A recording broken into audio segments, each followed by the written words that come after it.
My name is Fatima, and I'm 43 years old. On March the 15th, 2019, I died for 8 minutes after being shot during a robbery. I was a devout Muslim woman who prayed 5 times daily, wore my hijab with pride, and raised my children to follow Allah. But when I died, everything I believed was shattered, because the one who met me in death wasn't who I expected. For 43 years, I lived as a faithful servant of Allah. I was born in a traditional Muslim family where my father served as an imam in our local mosque. My earliest memories are filled with the sound of adhan, the call to prayer, echoing through our home 5 times each day. I learned to recite the Quran before I learned to read anything else. The Arabic words became as natural to me as breathing. I began wearing hijab at age 9. It wasn't oppression to me like some people claim.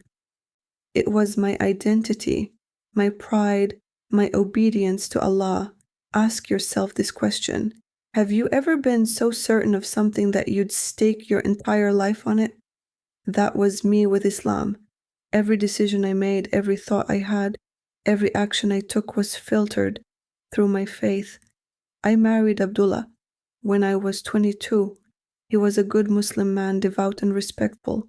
Together we built a life centered entirely around our religion. We had 3 beautiful children, Aisha, who was 19 at the time of my death, Omar, who was 16, and my baby Zahra, who was only 12. Our home was a place of constant prayer. We had prayer rugs facing Mecca in every room. Friday prayers at the mosque were non-negotiable family time, no matter what else was happening in our lives. Ramadan was the most sacred time in our household. The discipline of fasting, the spiritual focus, the sense of community and devotion. I taught my daughters to be modest, to be obedient, to fear Allah's judgment. We attended every community event, sent our children to Islamic school, and made sure everything in our home was halal. My entire identity was wrapped up in being a good Muslim woman, a good Muslim mother, a good Muslim wife. But there were cracks I tried to ignore, secret doubts I pushed down deep for years, questions about women's roles that I was taught not to ask. Why did my testimony in Islamic law count as only half of a man's testimony? Why were there verses in the Quran that troubled my heart when I read them? I lived with a constant fear, this gnawing anxiety that no matter how much I did, it would never be enough for paradise. I performed every ritual perfectly. I never missed a prayer. I fasted beyond what was required, but inside I never felt peace. I never felt certainty about my salvation. In the months before March 15th, something strange began happening. I started having dreams of a brilliant light and a man with scars on his hands reaching toward me. I thought they were tests from Allah, or worse, that Satan was trying to deceive me. I prayed more, fasted more, tried to push the dreams away. The anxiety grew stronger. I couldn't explain it to anyone. How could I tell my husband or my family that I was having dreams about someone who looked like the Christian Jesus? March 15th, 2019 started like any other Thursday. I woke for Fajr prayer at 5:47 in the morning. I remember looking at the clock, seeing those numbers glowing in the darkness. After prayer, I prepared breakfast for my family: flatbread, labneh, olives, and fresh mint tea. Abdullah kissed my forehead before leaving for work. Zara complained about her math homework. I can still hear her voice, still see her face across the breakfast table. I drove the kids to school that morning and reminded them to pray Door, the midday prayer, before their afternoon classes. Then I went about my errands. I needed to shop for iftar ingredients because Ramadan was approaching in a few weeks. I wanted to get the good medjool dates, the expensive ones we saved for breaking our fasts. I went to the small Middle Eastern market where I had shopped for 15 years. Mr. Hassan, the owner, always greeted me warmly. He knew my family, knew my preferences, treated me like a daughter. I was standing in the date section, comparing prices and quality, selecting the perfect ones for our Ramadan table. There were only 3 other customers in the store that afternoon. Everything felt normal, peaceful, ordinary. I remember the smell so clearly, cardamom and fresh bread from the bakery section mixed together in the air. Then the bell above the door rang. 2 men burst through the door wearing ski masks and holding guns. Everything shifted into this strange state where time moved both in slow motion and impossibly fast. I couldn't process what was happening. They were shouting, telling everyone to get down, waving their weapons wildly. My first thought wasn't about myself, it was about my children. Allah protect my children. That prayer filled my mind as I dropped to the floor behind the date display. My heart was pounding so violently I thought it would burst through my chest. I could hear other customers screaming. Mr. Hassan was pleading with the men, telling them he would give them whatever they wanted. I pressed myself against the floor and started reciting Ayat al-Kursi under my breath. It's the verse of protection, the one every Muslim memorizes for moments of danger. The Arabic words tumbled from my lips automatically, desperately. One of the robbers was panicking. I could hear it in his voice, see it in the way he was moving. His gun was shaking in his hand as he waved it around the store. Mr. Hassan moved slowly toward the register to open it and give them the money, but the nervous gunman spun around when he heard the movement. His finger was already on the trigger. I heard the shot before I felt anything. Then there was a burning sensation in my chest. Not pain at first, just confusion. I was stumbling backward, my hand reaching up to touch something wet spreading across my light blue hijab. I looked down and saw red, so much red. The irony struck me even in that moment. I had chosen to wear blue that morning because it was my favorite color. Now it was turning crimson. My legs gave out beneath me. The cold tile floor pressed against my cheek. Someone was screaming, and I realized the sound was coming from my own throat. Mr. Hassan's face appeared above me. "Stay with me, sister. Stay with me." His hands were pressing something against my chest. The sounds around me became muffled and distant, like I was underwater. My vision narrowed into a tunnel, darkness creeping in from the edges. My last conscious thought was the Shahada, the declaration of faith every Muslim makes. Ashhadu an la ilaha illa Allah. I bear witness there is no God but Allah. Those words were supposed to be the last thing on my lips, the testimony that would carry me into the afterlife. Then everything went dark. But the darkness didn't last. Something was happening. I wasn't in my body anymore. There was no pain, and that was the first shock. I felt myself rising up, floating away from the scene below. I looked down and saw myself lying on the floor in a pool of blood, so much blood spreading across the white tiles. Mr. Hassan had his jacket pressed against my chest. I thought, that can't be me. I'm right here. I'm watching from up here. The other customers were on their phones crying, shouting for help. The 2 robbers ran out of the store. From where I hovered above the scene, I could see their faces clearly, even though they still wore their masks. I could see everything with perfect clarity.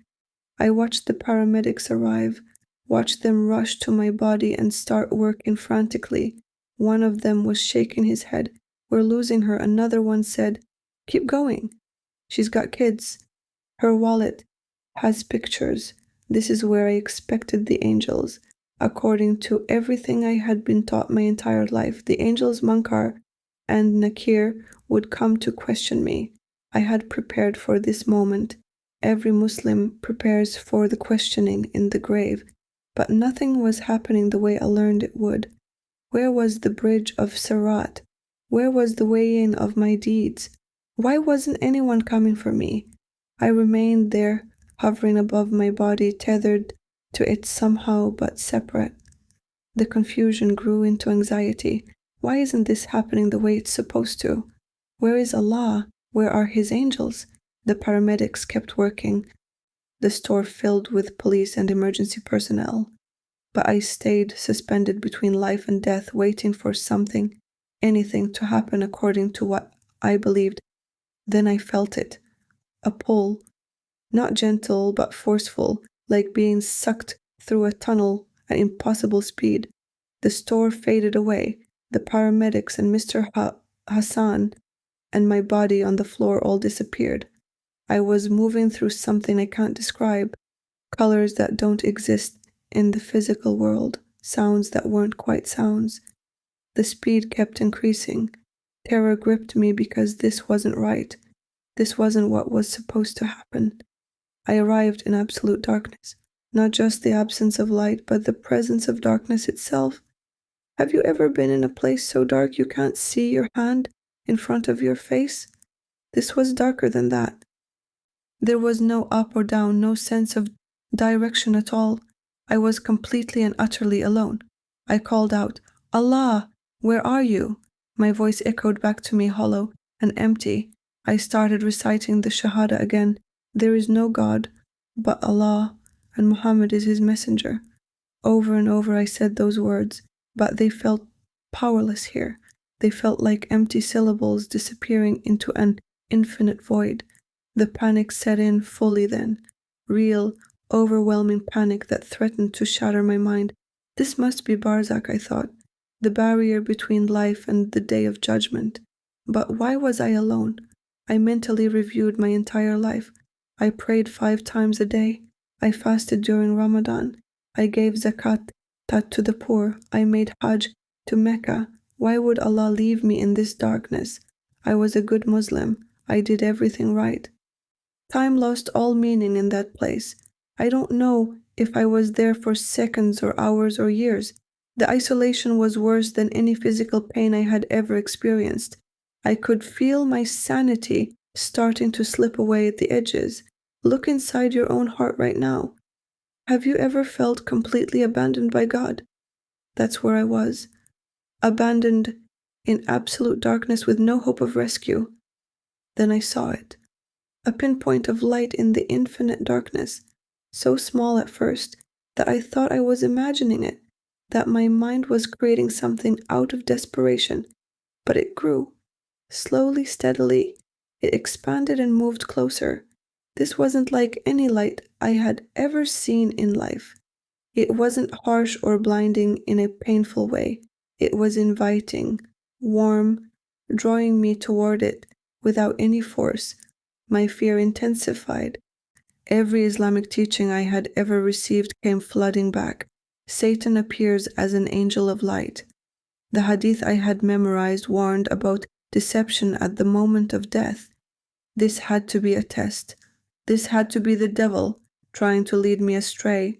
I tried to resist the pull, tried to turn away from the light, but it kept growing, kept calling to me without words. Then I heard a voice. "Fatima, I know your name. I've always known your name." The voice didn't speak to my ears. It spoke directly to my being, to the core of who I was. It wasn't harsh or condemning. It was infinitely gentle, full of authority but also tenderness. The voice spoke in a language that wasn't Arabic or English, yet I understood every word perfectly. My immediate response was denial. "No! Get away from me! You're a trick, a deception!" I was terrified. Everything in my Islamic training told me to resist this, to reject it, to hold fast to the Shahada and refuse whatever was coming. The light began to take form. The brightness coalesced into the shape of a person.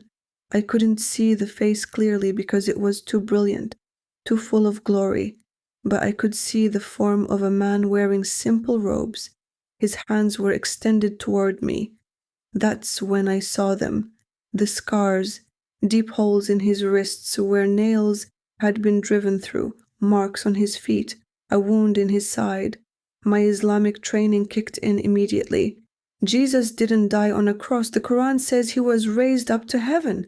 Allah would never allow his prophet to be crucified. These thoughts screamed through my mind, but something deeper in me recognized who this was. Not Isa ibn Maryam, the prophet that Muslims acknowledge. This was Jesus Christ himself. I fought against the knowledge. This can't be. I don't worship you. You're just a prophet, nothing more. The words came out of me in desperation. His response cut through everything. I never asked you to worship a prophet. I am the Son of God. Those words, the very words I had been taught, were blasphemy. Shirk, the unforgivable sin of associating partners with Allah. I recoiled, as if physically struck. I covered my face with my hands. I won't look at you. You're trying to deceive me. I started reciting every verse I knew that spoke against Christianity. Allah is one. There is no God but Allah. The Christians have gone astray. They worship 3 gods. I threw these declarations at him like weapons, trying to protect myself from what I was seeing and hearing. He didn't argue with me. He simply waited with infinite patience. Then he spoke again. Fatima, look at me. There was such authority in those words that I couldn't resist. I lowered my hand slowly, forcing myself to look directly at him. When I truly looked into his eyes, everything inside me began to crumble. I had never seen love like that, never in my entire life. It wasn't romantic love or family love. It was something completely different. Complete, sacrificial, unconditional love. He looked at me like he would die for me, like he had already died for me. Every wall I had spent 43 years building started to crack and fall away. Tears were streaming down my face. I don't even know if I had a physical face in that place, but I was weeping. How can you love me? I managed to say. I've rejected you my whole life. I've spoken against you. I've taught my children that you're not God. His smile broke my heart. I know, he said, and I've loved you every single day, every single moment. I've been waiting for you, Fatima. I've been calling you. The dreams I had been having for months suddenly made sense. Those weren't tests from Allah or tricks from Satan. That was Jesus calling me, trying to reach me before this moment. You were taught I didn't die, he said gently. But Fatima, I did. Images began flooding my mind, not forced upon me, but truth revealing itself naturally. The actual crucifixion, the Roman soldiers, the nails, the agony, the suffering, the death. Why? The question burst out of me. Why would you do that? His answer changed everything. Because you couldn't save yourself. None of you can. The wages of sin is death. Someone had to pay the price. So I paid it. For you. For everyone. Understanding began to dawn like the sun rising after the darkest night. All my prayers, all my fasting, all my good deeds, they were beautiful offerings, he said, reading my thoughts. But they couldn't bridge the gap between you and God. They couldn't pay for your sin. Only I could do that. So I'm asking you, just as someone who paid that price would, will you accept it? Will you accept what I did for you? The question hung in the air between us. Everything I had ever believed was crashing down around me. Everything I had built my life on was revealed as insufficient, not wrong in wanting to please God, but wrong in thinking I could ever be good enough on my own. I had spent my whole life trying to earn heaven, trying to tip the scales in my favor. And here was Jesus telling me the scales could never be balanced by my efforts alone. He showed me my life then, not with the judgment I expected from Allah, not with anger or condemnation, with himself present in every single moment. He was there when I was born, rejoicing over my life, there when I first learned to pray as a little girl, smiling sadly because I didn't know him yet, there when I got married, hoping Abdullah would come to know him, there at the birth of each of my children, celebrating the gift of life. But he also showed me moments I had forgotten or chosen to ignore, times when I had been cruel and justified it with religion. A Christian coworker who invited me to lunch and I refused, telling her I couldn't eat with unbelievers, the look of hurt on her face that I dismissed as irrelevant. My daughter Aisha asking questions about why we believed what we believed, and I shut her down with anger instead of addressing her honest curiosity. I told her questioning was dangerous, that doubt was from Satan. He showed me my pride disguised as piety, the way I looked down on Muslims who weren't as strict as me, the way I judged other women whose hijabs weren't worn properly, the self-righteousness I carried like a badge of honor while claiming Islam taught humility. He showed me times I performed my prayers perfectly, bowing and prostrating at exactly the right moments, while my heart was filled with resentment toward my husband or anger at my children. You tried so hard to earn heaven, Fatima, he said gently. I watched myself performing salah 5 times a day, reading the Quran, fasting during Ramadan, wearing my hijab in the scorching heat. But look closer, he said. Why were you doing these things? The truth crashed over me like a wave. I was doing them out of fear, fear of hell, fear of Allah's wrath, fear of shame in my community. I was doing them out of desire for paradise, for reward, for recognition. I was doing them out of duty and cultural expectation, but I wasn't doing them out of love, not real love for God. I didn't even know God could be loved like that. I only knew how to fear him, how to try to appease him, how to earn his approval. You are trying to earn what I freely give, Jesus said. Do you see the weight you've been carrying? I saw it then, the impossible burden of trying to be perfect, of never knowing if I had done enough, of constantly worrying that one mistake, one missed prayer, one moment of weakness would tip the scales against me, and you could never carry it perfectly enough.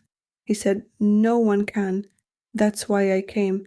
He showed me a visual representation then, my good deeds on one side of a scale, my sins on the other.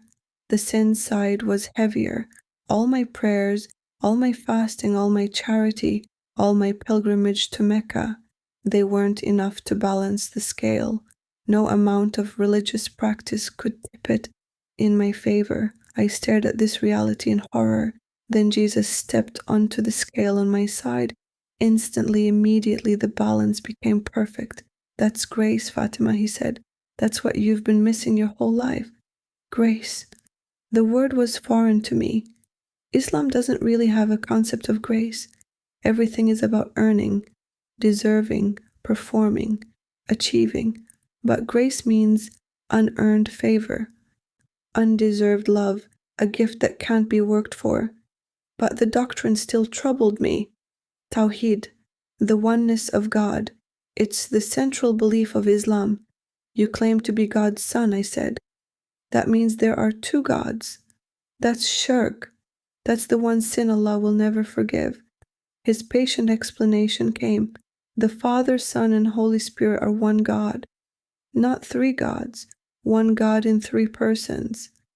It's mystery, yes, but truth doesn't have to fit inside your limited understanding. It just has to be true. My mind struggled with the concept. How could God be 1 and 3 at the same time? It seemed impossible, contradictory. Look inside your own heart right now, he said, turning the question back to me. Does this feel true? Does meeting me feel like deception? Or does it feel like coming home? Against everything I had been taught, against 43 years of Islamic indoctrination, against my family and culture and community, I had to admit the truth. Yes, it feels true. It feels more true than anything I've ever known. The peace in his presence, the love radiating from him, the completeness I felt for the first time in my life. This wasn't deception. This was truth itself standing before me. I believe you, I whispered. I believe you are who you say you are. The words felt like both a death and a birth. Everything I had been was dying.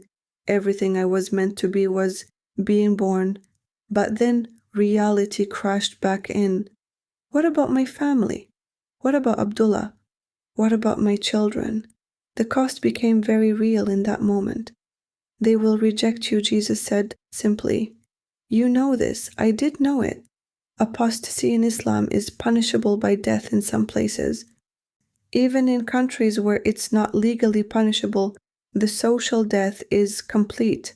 My family would disown me. My husband would divorce me. My children would be turned against me. The entire community I had known my whole life would cast me out. Is it worth it, Fatima? Is knowing the truth worth losing everything? The question hung between us. I looked into his eyes again. I remembered the void, the darkness, the crushing loneliness before he appeared. I thought about going back to that emptiness, to that fear, to that constant striving that never brought peace. I thought about living the rest of my life knowing the truth, but denying it to keep my comfortable existence. Yes, I finally said, you're worth it, even if I lose everything, even if they all turn against me, even if I end up completely alone. You're worth it. The smile on his face made every coming sacrifice worthwhile. You're braver than you know, daughter, he said. Daughter? He called me daughter.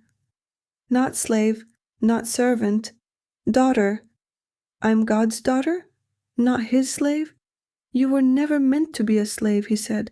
You're a child, an heir, a beloved daughter. The theology I had learned my whole life said humans were Allah's slaves. That was our identity. We were abd, slaves of God. But Jesus was telling me I was a child, that I belonged to a family, that I had inheritance rights as his daughter. Then he gave me instructions for what was coming. The road will be hard, but you won't walk it alone. I'm sending you to a family. My body, my church. They will welcome you, support you, love you. Read my word. The Bible will become your anchor. Pray to me directly. No rituals required. Just talk to me like you're talking to me now. Love your family, even when they hate you. Forgive those who persecute you, and tell your story. Never stop telling your story. There are others like you who need to hear it. I began to feel a pull back toward my body. Wait! I have so many questions. His gentle laugh filled that space. You'll have a lifetime to learn, but I need to go back. Will I see you again? Every day, Fatima. Through my spirit, I'm with you every day, and one day you'll return here for good. The light became overwhelming. His final words echoed through my being. Go in my peace, my love, my power. Tell them Jesus is alive. Tell them he loves them. Tell them it's never too late to come home. The sensation of being catapulted through space overwhelmed me. I was moving through the tunnel in reverse. Colors and sounds and chaos surrounded me as I rushed back toward the physical realm. My spirit resisted. I didn't want to leave that place of perfect peace and love, but obedience overrode my desire. If Jesus was sending me back, there had to be a reason, there had to be a purpose. I got closer to the physical world. I could hear voices, urgent, frantic voices. We've got a pulse. She's coming back. Don't lose her now. Pain returned before anything else, sharp, intense, burning pain in my chest. The weight of having a body again after being weightless. No, I don't want to go back. But it was too late. I gasped, a horrible rattling gasp that burned my lungs. Air felt like fire as it filled my chest. Fluorescent lights blinded me after the beautiful light I had just left. Every sound was too loud. Machines beeping, people shouting. She's back, she's breathing. My vision was blurry. I could see shapes moving above me but couldn't focus on faces. I tried to speak but only managed a choking sound. A nurse's face appeared above me. Stay with us, honey. You're going to be okay. You're in the hospital. You were shot, but you're going to be okay. But she didn't understand. None of them understood. I started crying, trying to form words. I want to go back. Please let me go back. He was there. Jesus was there. The days in the hospital blurred together. I woke up in the ICU surrounded by tubes and monitors. My chest was wrapped in thick bandages. Every breath brought pain that reminded me I was alive. The doctor came in and explained that the bullet had missed my heart by 2 centimeters. "You should be dead," he said, shaking his head. "This is a miracle. You were gone for 8 minutes. The brain damage alone should have been catastrophic. But here you are, talking and alert. It's remarkable. I was dead," I told him. "I was dead for 8 minutes." He gave me that skeptical look I would become very familiar with. "You were in cardiac arrest," he corrected gently. "But we brought you back." "No," I insisted. "I left my body. I saw Jesus." He changed his expression to one of patient tolerance. "That's not uncommon with trauma and oxygen deprivation. The brain can create very vivid experiences, but I knew what I had experienced. It wasn't a hallucination or a dream. It was more real than the hospital room around me. Abdullah came to visit. He sat by my bedside holding my hand. "Thank Allah you're alive," he said. "We prayed for you constantly. The whole community has been praying."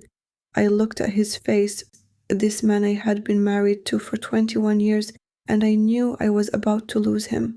I stayed silent for the first few days. How could I tell him what had happened? How could I explain that everything we had built our life on was false? Everything looked different now. The hospital room seemed dull and colorless compared to the light I had seen. Food tasted like cardboard. The physical world felt heavy and thick, like moving through mud. But the change wasn't just physical, it was spiritual. Deep inside, something fundamental had shifted. I had no desire to pray toward Mecca. My prayer rug sat in the corner of the hospital room, and I couldn't bring myself to touch it. Abdullah brought my Quran on the 3rd day. "Would you like me to read to you?" he asked kindly. "It might bring you comfort." I looked at the book that had been the center of my life for 43 years. "No," I said quietly. "No, I need something else." His confusion was evident. "What else is there?" he asked. "The Bible," I said. "I need a Bible." The shock on his face turned quickly to concern. "Fatima, you're confused. The trauma, the medication is affecting your thinking. You don't need that book." But I did need it, desperately. A Christian nurse had been caring for me, a woman named Rebecca. She noticed my request and the tension it had created. The next day when she came in for her shift, she brought me a worn New Testament. "Really?" she asked quietly. "You want a Bible?" I nodded, tears streaming down my face. "Please." "This is my personal copy," she said, handing it to me. "You can keep it." The moment my hands touched that book, I felt warmth spread through me. I opened it randomly and found myself reading John chapter 3, verse 16. "For God so loved the world that he gave his one and only Son, that whoever believes in him shall not perish, but have eternal life." I broke down completely. He did love me. He does love me. He gave his Son for me. Abdullah walked in while I was reading. He froze in the doorway when he saw what was in my hands. "What is that? Why do you have that?" His voice rose with each word. "Fatima, what are you doing?" I looked up at him with tears still flowing. "Abdullah, something happened when I died." "You had a dream," he interrupted. "The medication, the trauma. Dreams, wife. Just dreams." "No," I said firmly, "it wasn't a dream. I met him. I met Jesus." The name caused him to physically flinch. "Don't speak that name. You're confused. You've been through trauma." He moved to take the Bible from me, but I held it tighter. "I'm not confused. For the first time in my life, I'm not confused." "What are you saying?" he demanded. "Tell me clearly what you're saying." I took a deep breath, knowing everything was about to shatter. "I'm saying I believe Jesus is the Son of God. I'm saying I'm a Christian now." The silence that followed was deafening. Abdullah stared at me like I had become a stranger.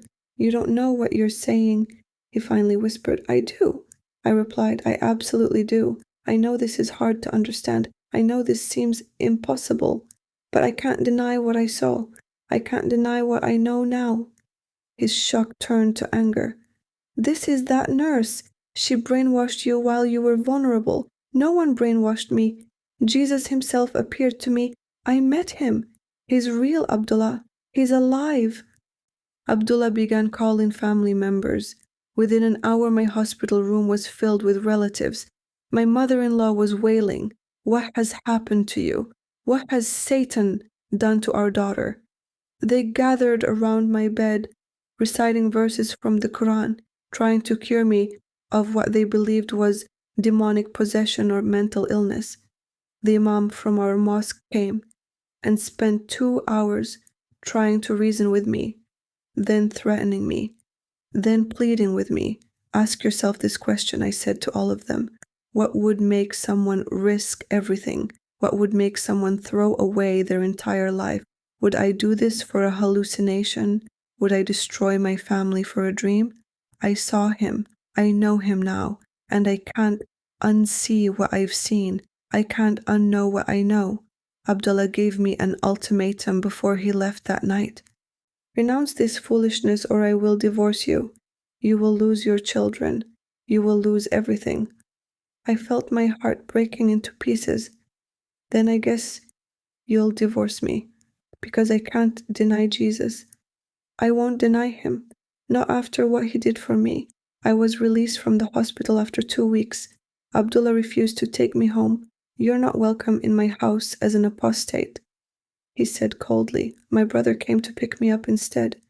His face was full of shame as he drove. "How could you do this to the family?" he asked. "Do you know what people are saying about us?"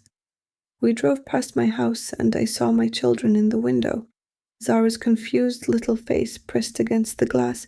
I wanted to stop, to hold her, to explain, but my brother kept driving. "Where am I going?" I asked. "Anywhere but home," he answered. Rebecca, the Christian nurse, offered me her guest room. "You can stay as long as you need," she said with genuine kindness. Here was a stranger, someone from the faith I had spent my life opposing, showing me more compassion than my own family. That first night in a non-Muslim home felt surreal. I prayed aloud to Jesus for the first time without fear of being overheard. I don't know how to do this. I don't know how to be a Christian. His presence surrounded me like a warm embrace. "You're doing it right now, daughter." I read the Bible until 3 in the morning. Every page confirmed what I had experienced. The prophecies about Jesus in the Old Testament that I had never been allowed to explore. Isaiah 53 describing his suffering. Psalm 22 detailing his crucifixion hundreds of years before crucifixion was even invented. How had I missed this? How had I been kept from seeing these truths? The physical wound in my chest healed over the following weeks, but the emotional wounds cut deeper. I missed my children with a pain that felt physical. I texted them, but their responses grew shorter and colder. Aisha wrote, "Mom, you're embarrassing us. Everyone at school knows what you did." Omar said, "Dad says you're going to hell and you want to take us with you." Little Zara just asked, "When are you coming home, Mama?" How do you explain to a 12-year-old that you can't come home because you met Jesus? How do you tell your children that everything you taught them was incomplete, that there's a truth greater than what you raised them to believe?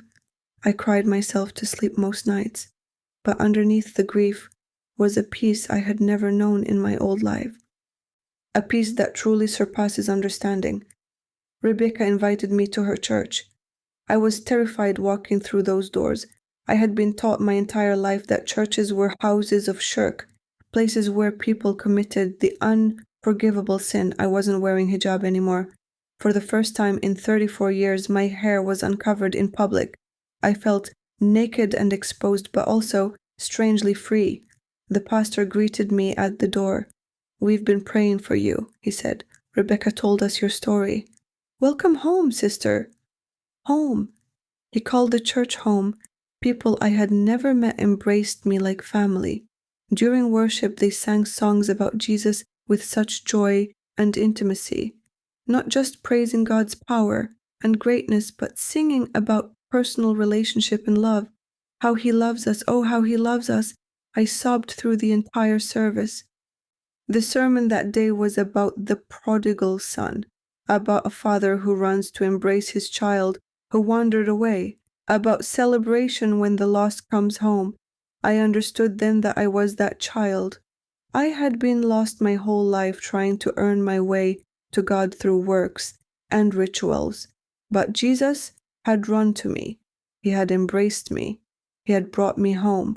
When the pastor gave an altar call, I stood up.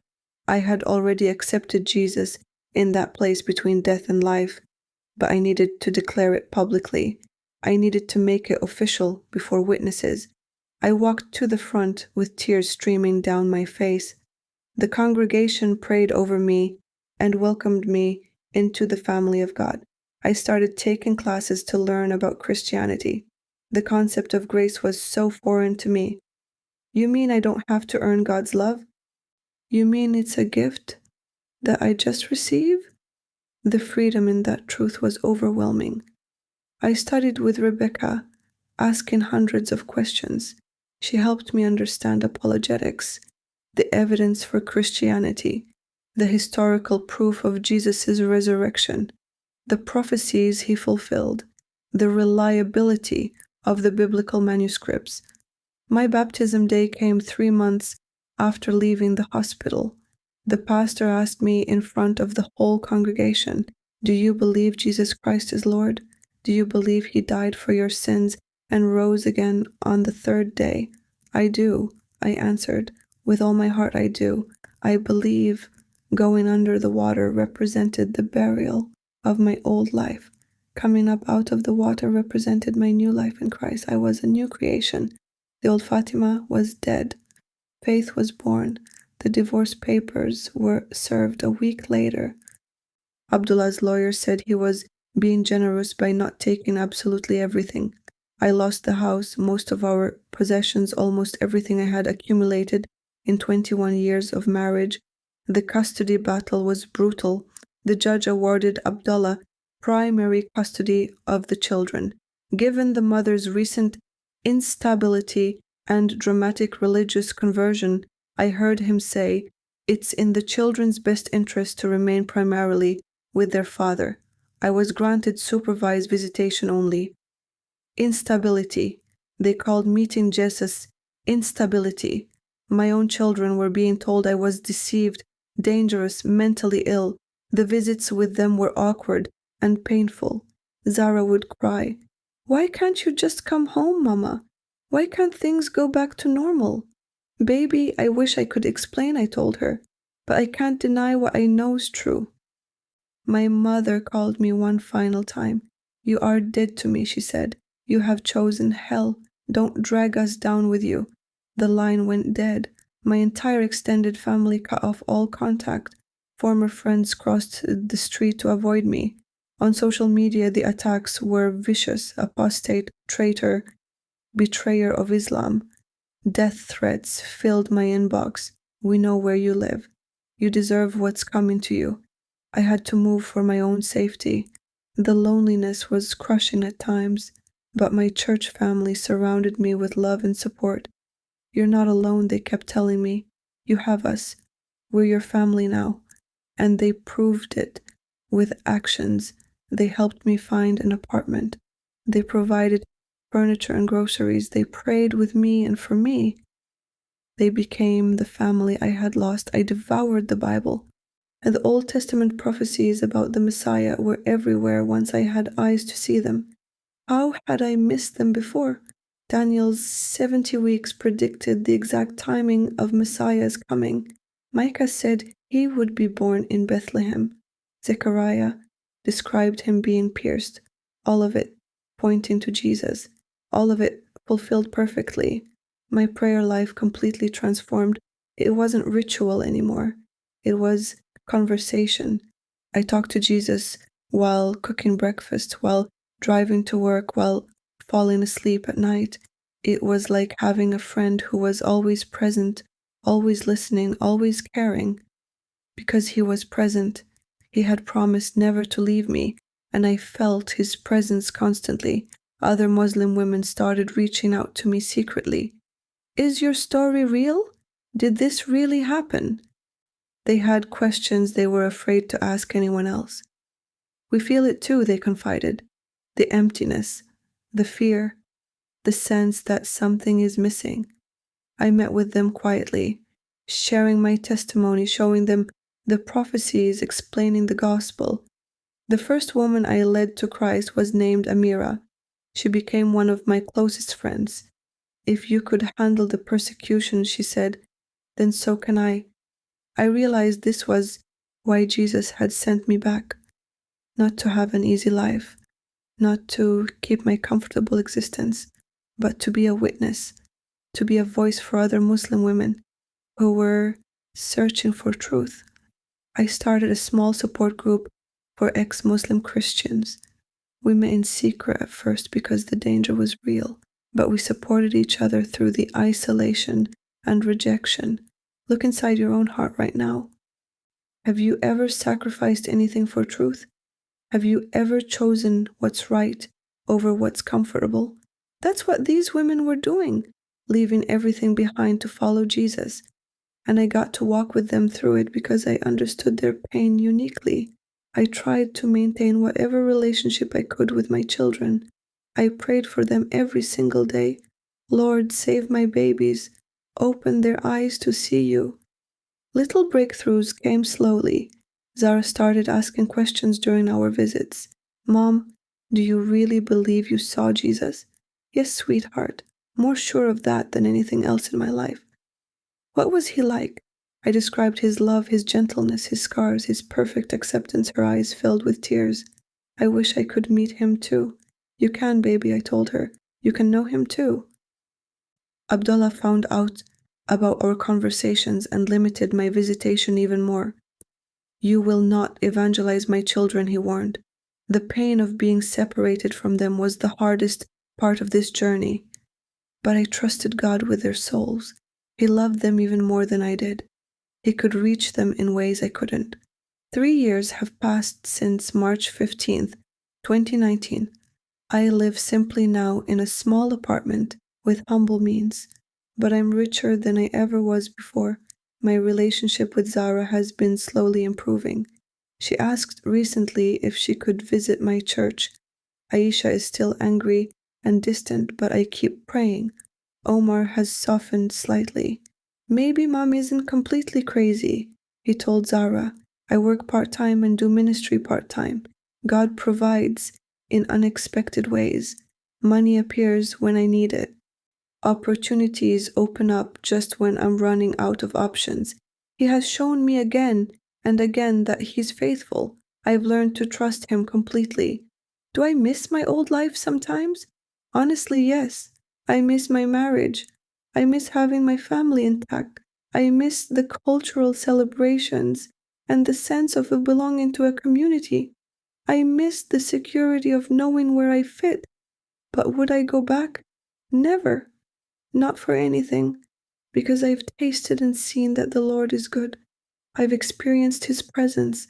I've known His peace, and there's no comparison between the fear I lived with then and the freedom I have now. I'm telling you my story today because there are others like me out there, Muslim men and women who are searching, questioning, feeling that emptiness that ritual can't fill. I know what you're thinking. She was never really Muslim. She didn't understand Islam properly, but I was as devout as they come. I memorized Quran. I prayed 5 times daily. I fasted every Ramadan. I wore hijab for 34 years. I made Hajj to Mecca. I raised my children in Islam. I did everything right according to Islamic teaching. And I was still empty, because Islam can't give you what only Jesus can. Not a religion, but a relationship. Not earning heaven, but receiving grace. Not fearing judgment, but knowing love. I'm not here to attack Islam. I lived it. I know its appeal and its sincerity, but I'm here to tell you there's something more. someone more. His name is Jesus, and he's alive. To Christians watching this, don't underestimate Jesus' power to save anyone. If he can save me after 43 years of rejecting him, he can save anyone. Be bold in sharing the gospel. Muslims need to hear it. Yes, there's risk. Yes, there's cost. But souls hang in the balance. Love Muslims enough to tell them the truth. And when ex-Muslims come into your churches, be the family they're losing. Support them through the persecution. Walk with them through the pain. To seekers, to questioners, to anyone doubting what they've been taught, I want you to know that seeking truth is not betrayal. It's courage. What if everything you've been taught is wrong? What if there's truth you've never been allowed to explore? I'm asking you, just as a woman who stood at that crossroads would, what's more important? Comfort or truth? Family approval or eternal life? Tradition or transformation? I won't lie to you. Following Jesus cost me everything. My marriage is gone. My children are mostly estranged. My family disowned me. My community rejects me. My reputation is destroyed. People threaten my life. But what I gained is beyond measure. Peace with God, forgiveness of sins, eternal life secured, purpose and meaning, joy that circumstances can't touch, and Jesus himself walking with me every day. It's not even close. He's worth it all. You want proof my story is real? Look at my life. Why would I choose this if it wasn't true? What could I possibly gain by making this up? I lost everything. The only explanation is that it really happened. Jesus really met me. Jesus really changed me. Jesus really saved me, and he's really calling you too right now. So here's my invitation. Look inside your own heart this very moment. Is there a whisper, a pull, a curiosity about Jesus? That's him calling you. Don't ignore it like I did for so many years. And don't push it down out of fear, because I'm here to tell you he's real. He's waiting. He loves you more than you can imagine, and he has a plan for your life that's better than anything you could create yourself. If you want to know Jesus like I do, it's simple. Tell him right now, wherever you are, whatever you're doing, you can pray. Jesus, if you're real, reveal yourself to me. Show me the truth. Forgive my sins. Come into my heart. I believe you died for me and rose again. I want to follow you no matter what it costs. He will answer that prayer. I promise you he will. My name is Fatima, but now I go by faith, because that's what I found when I died and met Jesus. Faith in the one true God who loved me enough to die for me. On March 15th, 2019, I died in that grocery store, but I didn't stay dead. Because Jesus isn't dead either. He's alive. I've met him. I've known him. I've walked with him for 3 years now, and he sent me back to tell you that he loves you, that he's calling you, that there's hope and truth and life in him and him alone. Jesus changed everything for me, and he can change everything for you too.